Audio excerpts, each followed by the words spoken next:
नमस्कार प्रेक्षकांनो, आजच्या भागामध्ये आपण बघूया. इथे आता संगी आबांना चहा वगैरे आणून देते. नंतरला ती इथे रोहिणीला विचारते की रोहिणी मॅडम तुम्हाला काही देऊ का? तर इकडे संगी स्वतःचं घरदार सोडून इथे आली आपल्या मुलीची काळजी घ्यायला. तिचं इथे प्रेग्नन्सीमध्ये तिचे लाड करायला. पण इथे नैना प्रेग्नेंटच नाही आहे हे सत्य आता रोहिणीला कळलेलं असतं आणि त्याचाच धमाका रोहिणी आता करणार असते.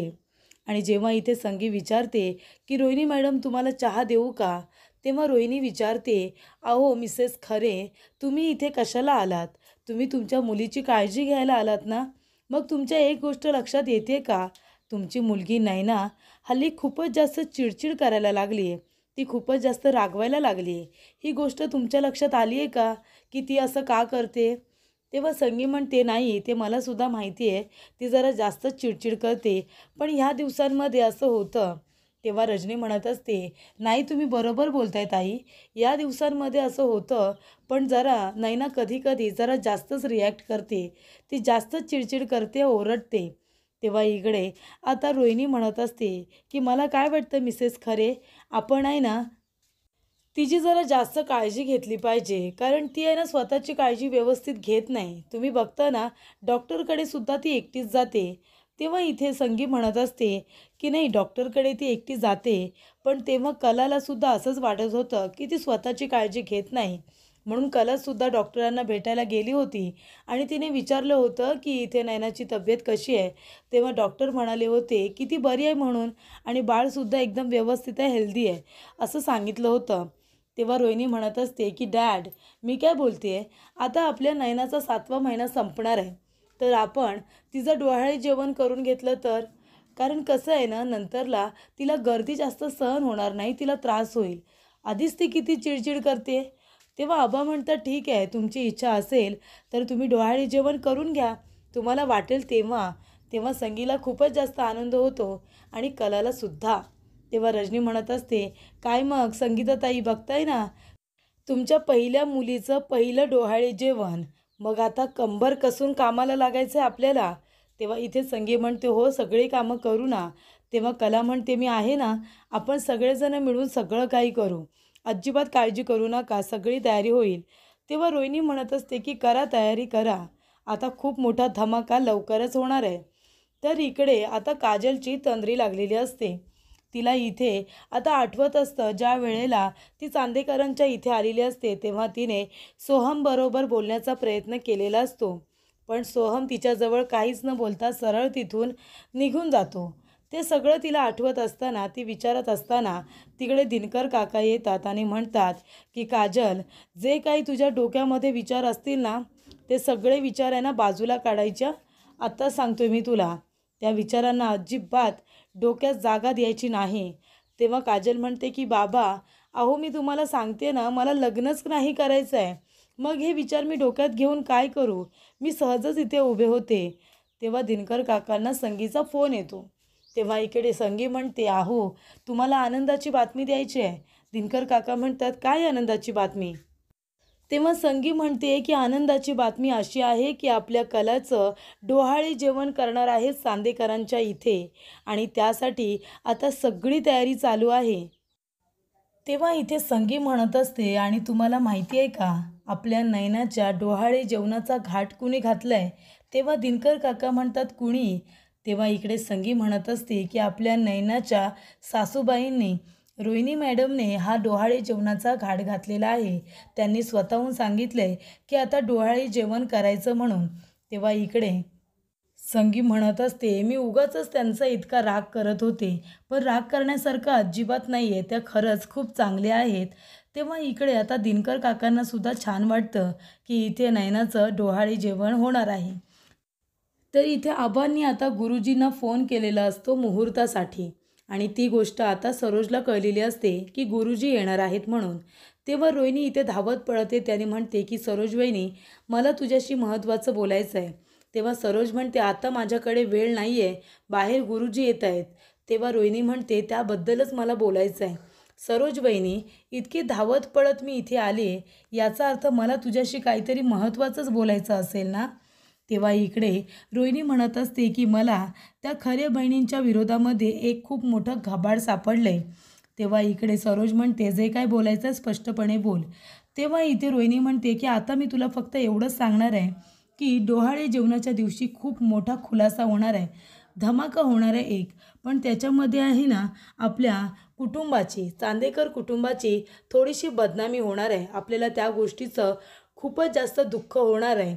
पण त्याचा बदला म्हणून तू त्या 2 खरे बहिणींना या घरातून हकलून द्यायचं, कारण त्यांच्यामुळेच आपली बदनामी होणार आहे. तेव्हा इकडे सरोज म्हणते एवढं काय होणार आहे.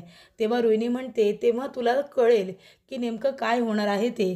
पण तुला मात्र आता त्याचा बदला त्या दिवशी घ्यावाच लागेल. तू त्या 2 बहिणींना घरातून बाहेर हकलून द्यायचं. तेव्हा सरोज म्हणते की रोहिणी तू म्हणतेस तसं जर झालं, त्या 2 बहिणींमुळे चांदेकरांची थोडी जरी इज्जत गेली ना तरीसुद्धा मी त्या दोघींना घरातून बाहेर हकलून देईन. तेव्हा इथे गुरुजी आलेले असतात. गुरुजी म्हणतात की उद्याचा मुहूर्त चांगला आहे. तेव्हा रजनी म्हणत असते की उद्याचा मुहूर्त कसा काय, हे बघा आम्हाला तयारी करायला वेळ हवा आहे, नंतरचा मुहूर्त बघा. तेव्हा गुरुजी म्हणतात मग 20 दिवसानंतरचा मुहूर्त आहे. तेव्हा रजनी म्हणते ठीक आहे ठीक आहे, आम्हाला तयारी करायला वेळ मिळेल. तेव्हा रोहिणी म्हणत असते की रजनी अगं काय बोलतेस तू, नैनाची अवस्था बघ ना. नाही नाही 20 दिवसांचा मुहूर्त नको आहे, आम्हाला उद्याचाच हवा आहे, जे काही होईल ते लवकर, हो की नाही डॅड. तेव्हा इकडे आता आजोबा म्हणत असतात की तुम्हाला जे योग्य वाटेल ते तुम्ही करा. तेव्हा इकडे नैना घाबरलेली असते. नैना म्हणते अरे देवा, आता हे सगळं कसं मॅनेज करणार आहे मी. उद्या जर माझं डोहाळे जेवण ठेवलं तर मग 2 महिन्यानंतर माझी डिलिव्हरी, हे सगळं कसं काय मॅनेज करणार आहे मी. तेव्हा आबा म्हणत असतात की चला आता उद्याच्या उद्या जर आपल्याला कार्यक्रम उरकायचा असेल तर खूप तयारी करणं बाकी आहे. गुरुजी उद्याचाच मुहूर्त काढा आणि उद्याचीच तयारी करा. तेव्हा इकडे गुरुजी म्हणतात की ठीक आहे. त्याच्यामुळे आता सगळी घाई झालेली असते. उद्याच्या उद्या डोहाळे जेवण, तेव्हा आता सगळ्याच लोकांना आमंत्रण द्यायचं नाही, मोजक्याच लोकांना बोलवायचं. पण मात्र तयारी सगळी करायची आणि डेकोरेशन वगैरे सगळंच झालं पाहिजे. तेव्हा इकडे रजनी म्हणत असते की चला मग काय आता संगीताताई, कंबर कसून उभ्या राहा. आता पहिल्या लेकीचं पहिलं डोहाळे जेवण, आता तर आनंद झाला असेल ना कुणाला तरी. तेव्हा संगी खूपच जास्त खुश असते, आनंदी असते.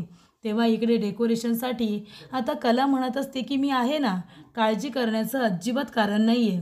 तेव्हा इकडे आता नैना म्हणत असते बरं ठीक आहे मी जरा बाहेर जाऊन येते.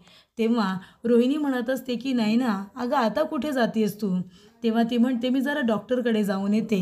तेव्हा रोहिणी म्हणते नाही अजिबात नाही, उद्या तू खूप जास्त थकणार आहेस त्याच्यामुळे आज पूर्ण दिवस तुला आराम करायचा आहे. तुला जे काही डॉक्टरला वगैरे भेटायला जायचं आहे ना त्यांना तू इथेच बोलाव तुला ट्रीटमेंट करण्यासाठी. पण तू आता कुठेही जायचं नाही आहे, तू पूर्ण दिवस आराम करायचा, हो की नाही.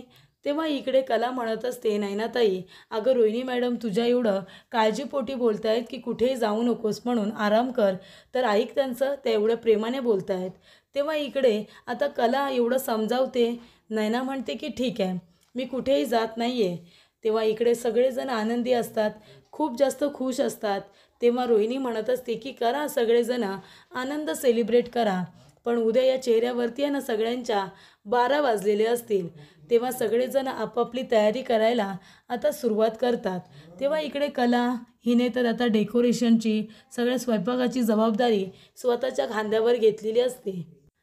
पण इथे नैना मात्र आता खूपच जास्त घाबरलेली असते, कारण तिला सौरभचे फोन येत असतात. तिने सांगितलेलं असतं की तू क्लिनिकमध्ये आहेस तर मी पैसे घेऊन येते, पण तिला आता पैसे द्यायला जमतच नाही. त्यानंतरला इकडे साडीवाल्याला सुद्धा घरीच बोलावलेलं असतं, जेणेकरून कुणालाही बाहेर जाता येऊ नये म्हणून. तेव्हा रोहिणी म्हणत असते की सगळ्यात जास्त भारी भारी साड्या तुम्हाला आता काढायच्या आहेत. तेव्हा इथे आता सगळ्यात चांगले कलेक्शन इथे त्यांनी आणलेले असतात दाखवण्यासाठी. तेव्हा रजनी म्हणत असते की मग आता आपण जेवणामध्ये कुठले कुठले मेनू ठेवूया. तेव्हा इकडे कला आता एक एक नाव सांगत असते. ती म्हणते की आणि आपल्याला आता जेवणामध्ये काय बनवायचं आहे सध्या तरी. तेव्हा इथे मेनू काय ठेवायचा, कशी तयारी करायची हे सगळं ठरत असतं. तर इकडे पेढा ठेवायची, बर्फी ठेवायची, म्हणजे मुलगा होणार की मुलगी हा गेमसुद्धा खेळायचा. तेव्हा इथे कला आता सगळं सांगत असते. ती म्हणते की मला माहिती आहे ह्या जुन्या गोष्टी आहेत, पण तरीसुद्धा आपण धम्माल म्हणून करायचं आणि काही का येईना, पेढा येऊ दे किंवा बर्फी येऊ दे, आपण म्हणायचं की मला तर हेच हवं होतं आणि जे काही बाळ जन्माला येईल ना, त्याचे खूप लाड करायचे. हो की नाही रजनी मॅडम? तेव्हा इकडे रजनी म्हणते, अरे वा, कलाला तर खूपच जास्त अनुभव आहे या गोष्टीचा, म्हणजे तीसुद्धा आता तयारी करते हां. तेव्हा संगी म्हणते, तर आता नयनानंतर माझ्या कलेचाच नंबर आहे ना. तेव्हा इकडे कला म्हणते की तुम्ही दोघीजणी ना काही बोलता. तेव्हा रजनी म्हणते की उद्याच्या जेवणामध्ये अजून काय काय ठेवायचं आहे. तेव्हा इकडे मसाले भात, कोशिंबीर, त्याच्यानंतर टोमॅटोचं सार, इथे भिरडं, खूप काय काय पदार्थ तिने आता लिहिलेले असतात. तेव्हा ती म्हणते की हे सगळं आपण घरीच बनवणार आहोत ना आणि काही जास्त लोकांना बोलवायचं नाही आहे, आपले जवळचे नातेवाईकच येणार आहेत. पण डोहाळे जेवण मात्र एकदम जबरदस्त दणक्यात साजरं झालं पाहिजे. काय ताई, बरोबर की नाही? तेव्हा संगी म्हणते की अगदी बरोबर. तर इथे सगळी तयारी चालू असते. कला सगळ्याची आता लिस्ट वगैरे करत बसलेली असते. जे जे काही हवं आहे ते सगळं मागवत असते. तिला तर बिचारीला माहितीसुद्धा नाही आहे की डोहाळे जेवणाचा घाट इथे भांडं फोडण्यासाठी नयनाचा केलेला आहे. कुणाला त्याबद्दल काहीही माहिती नसतं. कलाला तर वाटते की नयना खरोखरच प्रेग्नेंट आहे. पण इथे आता सगळा आळ कलावरती आणण्याचा डावपेच चालू आहे. त्यानंतरला सोहम तिथे येतो आणि म्हणत असतो की कलावहिनी, मगाशी तू जे जे काही मागवायला सांगितलं होतंस ते मागवलं, पण अजून त्याच्यामध्ये तुला काही मागवायचं आहे का? तेव्हा समोरच्या दाराला एक सुंदर तोरण तिने लावायला सांगितलेलं असतं. तेव्हा सोहम म्हणतो, तू अजिबात काळजी करू नको, तू जसं सांगितलंयस आपण सगळं तसंच करूया. त्यानंतरला इथे रोहिणी म्हणत असते की नाही ना, कसं आहे ना, तू साडी आहे ना जास्त अशी हेवी घेऊ नकोस, थोडीशी लाईटच घे, थोडी हलकीच असू दे, कारण कसं आहे ना, अशा दिवसांमध्ये जास्त हेवी काही नेसायचं नाही. दागिन्यांची निवडसुद्धा थोडीशी हलकीच ठेव, म्हणजे छोटे छोटे दागिने जास्त चांगले वाटतील आणि त्याच्यामध्ये तू प्रेग्नंट आहेस, जास्त हेवी घालू नकोस, नाहीतर तुला त्रास होईल. हो की नाही? तेव्हा इकडे नैना म्हणते ठीक आहे. नैनालासुद्धा वाटत असतं की रोहिणी एवढी का काळजी घेते. त्याच्यानंतरला सरोजने त्यातली एक साडी हिरवीवाली सिलेक्ट केलेली असते. ती म्हणते की ही साडी मला ठेवा, आता मी जाते, मला माझी माझी कामं आहेत. तेव्हा इथे नयनाला आता सौरभचे चांगले सारखे सारखे फोन येत असतात. तेव्हा इथे नयनाला काय करावं आणि काय नाही असं झालेलं असतं. ती पूर्णपणे फसलेली असते आणि रोहिणी तिची मज्जा घेत असते. रोहिणीला वाटत असतं की एकदाचं हिचं भांडं फुटलं. त्याच्यानंतर इकडे आबा आवाज देतात आणि म्हणतात की रजनी, कला, अहो विहीनबाई, तुमची कामं नंतर होतील, आधी या इकडे, साड्या तर खरेदी करा. तेव्हा इकडे आता सगळ्याजणी साड्या खरेदी करायला येतात. संगी म्हणते की कले, मी नाही तिथे येत, मी भाताचा कुकर लावते, तुला जी आवडेल माझ्यासाठी साडी ती बाजूला काढून ठेव, मी तिथे येत नाही. तेव्हा कला म्हणते ठीक आहे आई. तेव्हा इकडे साडीवाले दादा म्हणत असतात, अहो आबा, सगळ्यांनी साड्या वगैरे खरेदी केल्या बायकांनी, पण तुम्ही अजून कुर्तेच बघितलेले नाही आहेत. तेव्हा आजोबा म्हणत असतात की आधी माझ्या सुनांचं चालू दे, माझ्या नातसुनांना घेऊ दे, जे काय हवंय ते, नंतर आमची वारी. तेव्हा इकडे सगळेजण म्हणतात बरं ठीक आहे. त्याच्यानंतरला इथे आबा म्हणत असतात की अद्वैत, अरे ये ना तुला कुर्ता बघायला. तेव्हा अद्वैत म्हणतो, नाही आबा, तुमचं चालू द्या, मी थोडा कामात आहे, मी नंतर बघेन. तेव्हा इकडे अद्वैत आपलं काम करत बसलेलं असताना त्याला एक एम्प्लॉईचा फोन येतो. तेव्हा ते म्हणत असतात की सर, मला जरा तुमच्याशी महत्त्वाचं बोलायचं होतं. राहुल सरांचं दिव्या अगरच्या कामामध्ये अजिबात लक्ष नाही आहे. उत्साहाच्या भरामध्ये 2 दिवस लक्ष दिलं आणि आता त्यांचं लक्ष नाही आहे. तेव्हा इकडे अद्वैत म्हणत असतो, का तुम्ही असं का बोलताय? तेव्हा इकडे त्याचे एम्प्लॉई म्हणत असतात की सर असं नाही आहे, पण 4 दिवस झाले मी त्यांना एक मेल पाठवून ठेवला आहे, अजून तो त्यांनी बघितलेलाच नाही आहे. मग जोपर्यंत ते मेल बघत नाही तोपर्यंत पुढची कामं होत नाही, तुम्हाला माहिती आहे ना सर. तेव्हा इकडे अद्वैत म्हणत असतो, बरं काही हरकत नाही, मी तुम्हाला कळवतो. तेव्हा इकडे आता माहिती अद्वैतपर्यंत पोचलेली असते. अद्वैत विचार करत असतो की आता जर मी काही राहुलला बोललो तर त्याचा उद्या एवढा आनंदाचा दिवस आहे, सगळेजण एवढे हॅप्पी आहेत, त्याला राग येईल. तेव्हा मी आता त्याला काही बोलत नाही, पण त्याच्याकडून कामाचा सगळा होल्ड माझ्याकडे घेतो. तेव्हा इथे अद्वैत म्हणत असतो, राहुल इकडे ये. तेव्हा राहुल म्हणत असतो, काय झालं दादा? तर इकडे अद्वैत म्हणतो की दिव्या अकरचं जे काम आहे ना त्याचा होल्ड तू माझ्याकडे देतोस का? तेव्हा राहुल म्हणतो का काय झालं, माझं काही चुकलं आहे का? मी तर माझं काम प्रामाणिकपणे करतो आहे. तेव्हा अद्वैत म्हणतो, नाही असं नाही, तू तुझं काम एकदम उत्तम पद्धतीने करतो आहेस. अरे पण उद्या एवढं मोठं फंक्शन आहे आपल्याकडे आणि नैनाला सध्या तुझी गरज आहे. तू तिच्याबरोबर थांब ना आणि कामाचा होल्ड आहे ना माझ्याकडे दे. मी कामाचं बघेन, तू छान एन्जॉय कर. तेव्हा इकडे राहुल म्हणत असतो, ब्रो तू असं काय करतो आहेस? अरे एवढी मेहनत केली आहे मी आणि आता तू माझ्याकडून होल्ड काढून घेतो आहेस. तेव्हा रोहिणी तिथे येत त्याने म्हणते, काय काय झालं?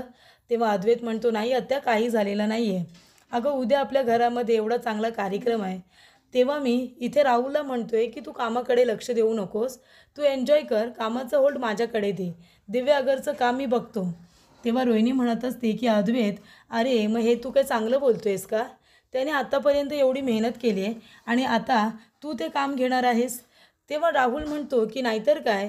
तेव्हा इकडे अद्वैत म्हणत असतो, मला असं म्हणायचंच नाही आहे, त्याने प्रामाणिकपणे काम केलं आहे, पण आता उद्या कार्यक्रम आहे, 2 दिवस तो बिझी असणार आहे, तेव्हा फक्त मी कामाचं होल्ड घेतो आहे, बाकीचं मी बघेन ना, मी कुठे काय बोलतो आहे. तेव्हा इकडे आता राहुल म्हणत असतो, अरे कसला कार्यक्रम आणि कसलं काय, खोटारडेपणा आहे नुसता, तुला माहिती आहे का ब्रो, अरे ही नैना दिसते तशी नाही आहे. तेव्हा अद्वैत म्हणतो, काय काय झालं, नैना दिसते तशी नाही आहे म्हणजे? तेव्हा रोहिणी म्हणते, काही नाही रे अद्वैत, हा आहे ना असाच आहे, त्यांचं भांडण झालं आहे ना काल, म्हणून तो तिला खोटारडी वगैरे बोलतो आहे. तेव्हा इकडे रोहिणी त्याला आता गप्प राहायला सांगते, कारण रागाच्या भरामध्ये राहुल सगळं त्याला खरं सांगायला जात असतो आणि अद्वैत त्याला विचारल्यानंतर रोहिणी इथे ती गोष्ट आता दाबून टाकते. त्यानंतरला इथे आता अद्वैत म्हणत असतो की तुझं चालू दे, मला कामाविषयी काही बोलायचं नाही आहे, फक्त कामाचा होल्ड माझ्याकडे दे, म्हणजे मी ते व्यवस्थित काम बघेन आणि तू तुझं सगळं लक्ष कार्यक्रमाकडे दे, नैनाची काळजी घे. तेव्हा इकडे अद्वैत आता तिथून निघून गेल्यानंतर रोहिणी म्हणत असते, काय रे मूर्ख आहेस का तू, तुला कुठे काय बोलायचं अजिबात कळत नाही का? तेव्हा राहुल म्हणतो, मम्मा सॉरी, खरंच मम्मा सॉरी. तेव्हा इकडे आता रोहिणी म्हणत असते, तू मूर्ख आहेस, तुला आहे ना अजिबात कळत नाही ते अद्वैतच्या समोर काय बोलायचं आणि काय नाही ते. तेव्हा इकडे राहुल म्हणतो, पण मम्मा उद्या तू काय धमाका करणार आहेस ते तरी सांग ना. तेव्हा रोहिणी म्हणते, इथे नाही सांगू शकत, पण तुला जर ऐकायचंच असेल ना तर तू रूममध्ये या माझ्या, मी उद्या काय करणार आहे ते तुला सविस्तरपणे सांगते. तेव्हा राहुल म्हणतो, ठीक आहे. आणि इथे रोहिणी आता प्लॅटिंग करण्यासाठी आपल्या रूममध्ये गेलेली असते.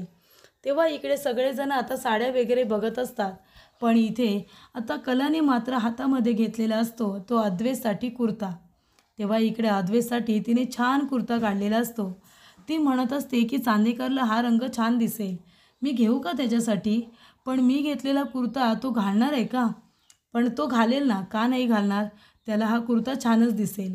तेव्हा इकडे कला आता त्या साडेवाल्यांना खुणावते आणि म्हणते की हा कुर्ता आहे ना मी खरेदी करते, याचे पैसे मी देणार, ते पैसे बिलामध्ये लावू नका.